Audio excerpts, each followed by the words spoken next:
welcome to a supplementary episode of Ask a Pianist.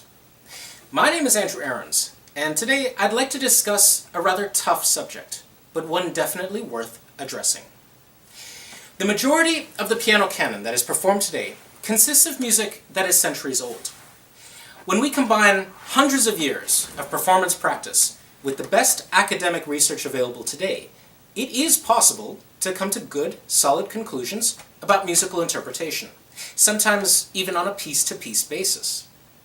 We have the added luxury of being able to listen to virtually all recorded performances of a piece, giving us ideas about creative solutions to the problems the composers give us, as well as insight into stylistic cultural practices, which may be specific to a composer, but virtually unknowable to a foreigner.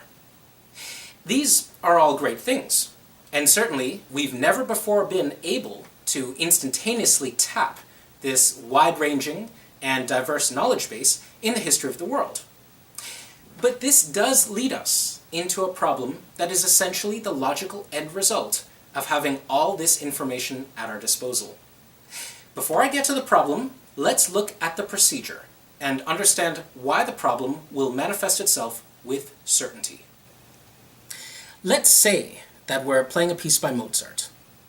We can figure out any biographical information that may be important when he wrote the piece.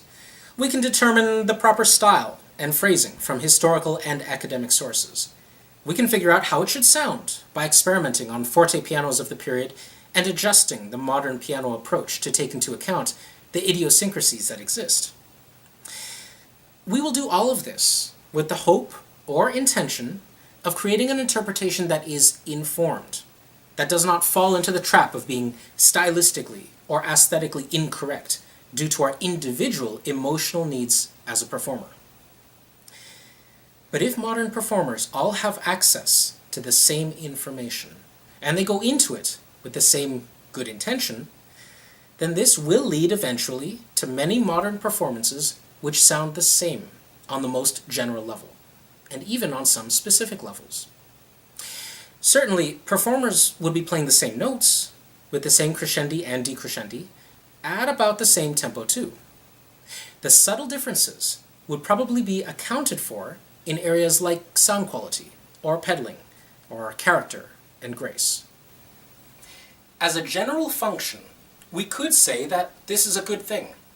If the composer were alive today, they'd be able to enjoy hearing a performance of their work being played at a high standard anywhere in the world, and clearly with attention being given to the smallest detail in the score. I personally know composers who would be thrilled with the idea if this applied to their own music, as the current expectation in contemporary music is very much on the lower level of hopefully things work out okay, or hopefully the performance won't fall apart. But for music that is 200 years old, being learned and performed worldwide, there is a logical end result, which is the problem I alluded to at the beginning of this episode.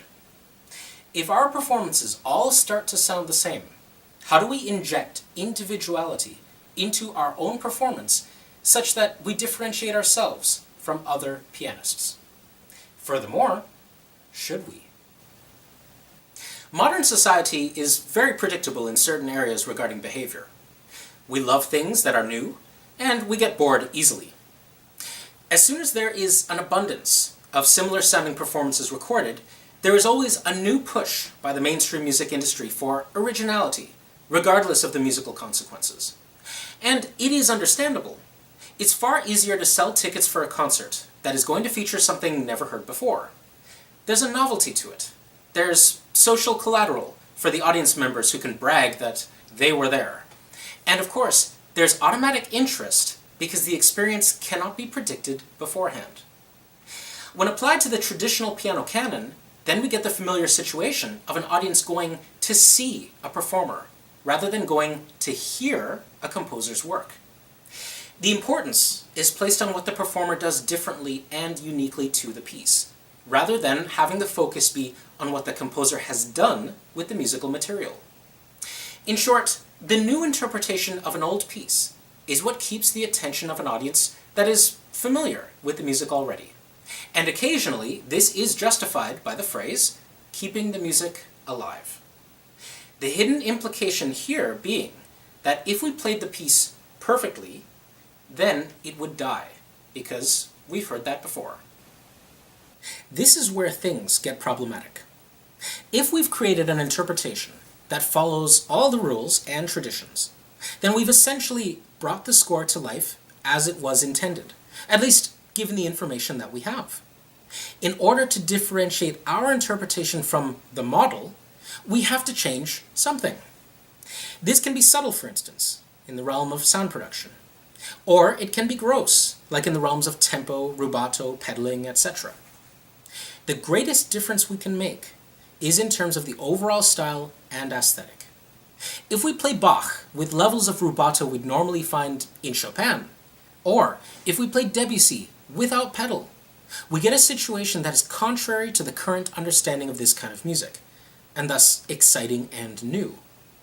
We can debate about the merits or lack thereof that exist in performances that go to this extreme, but it doesn't change the feeling some performers and producers have about the need to say something new with old material. There is an argument to be made in support of this position. If we are not actually saying anything new with a piece, as in we play it by the book, then why should anyone listen to us? What relevance do we have if we're simply recreating something that has already been done? Like a master copyist who paints hundreds of Mona Lisas a year. We can admire the skill necessary to do so, of course, but the danger is that the skill becomes the most important factor, rather than the actual musical intent being communicated. The worst part about all of this is that if we change something, we're assuming that our changes are as well thought out as the choices the original composer made when constructing the piece. As an example, we wouldn't dare change the notes written by Bach, and yet there's very little concern when we deform the structure by taking time in places where no one else has done so before. In Chopin, there is a performance practice today of complete freedom when it comes to dynamics, even though his markings are as clear and precise as when he marks articulation or pedaling. We easily discard aesthetic choices made by the composer and replace them with ones that we prefer, without necessarily checking to find out what ramifications these changes will have on the piece itself. This is our individual expression, our artistry, our way of expressing ourselves. This is hubris of the highest form, and in many cases, without merit. This approach could be argued away very simply and easily, if left in the realm of paper and pen. But the reason that this is a significant problem to think about is the effect it has on the audience. When I talk about the audience going to see a performer instead of going to hear a composer, I specifically focus on the difference of attention being paid to the musical event. When we change certain aspects of the music that are very noticeable and obvious, if we do it convincingly, we can encourage the audience to forget other aspects of the piece that may have had relevance to the composer. Brahms is always a great example of this. His music can be played straight by the metronome, and in doing so, the structure, counterpoint, and variation on musical ideas will be immediately apparent to the audience. On the other hand, if we pull Brahms apart rhythmically, with lots of rubato and time changes, then we get an emphasis on the beautiful harmonic moments that exist. Parallel thirds and sixths all of a sudden take on a new emotional meaning and impact. Both approaches work, and both cause the audience to forget aspects of the piece that are not being focused on. If we play Brahms with a focus on structure, then we don't notice the lack of emotional time in a beautiful harmonic sequence. And if we play Brahms with a focus on emotional time, then we don't notice the structure very much at all. It becomes a series of beautiful moments strung together. The point is, if we're good enough in our craft, then an audience by and large will accept just about anything we do on stage, or at least leave the hall thinking, well, I didn't agree with that interpretation, but perhaps I should reevaluate my own. That's the danger, and that's the responsibility. There isn't an answer to this. The only answer we have is what each of us individually chooses to do. In my view, this means that we have to be extremely careful and thoughtful about what we choose to change in a piece. And we have to make sure that if we do make changes, that these can be justified or backed up by some form of evidence. As a performer, you always need a reason to do what you do on stage when the composer does not prescribe it in the score. Things like sound quality, some subtle pedaling, rubato, etc. But you need double the reasons to do something that goes against what the composer has prescribed. What I've found in my experience is that if we take serious care and thought over these possibilities, then we not only achieve an interpretation that is close to, if not ideal, in terms of what the composer actually wrote, but we also will find ways of differentiating ourselves from other pianists without resorting to gimmicks or tricks. True, we all start our journey with the same information, but our individual choice of what is important in a piece is what will make our own performance special, and the balance of aesthetic elements is what provides the uniqueness. We don't have to consciously try to be original. By thinking about the piece, we most likely will automatically. So, that's it for this supplemental for Ask a Pianist.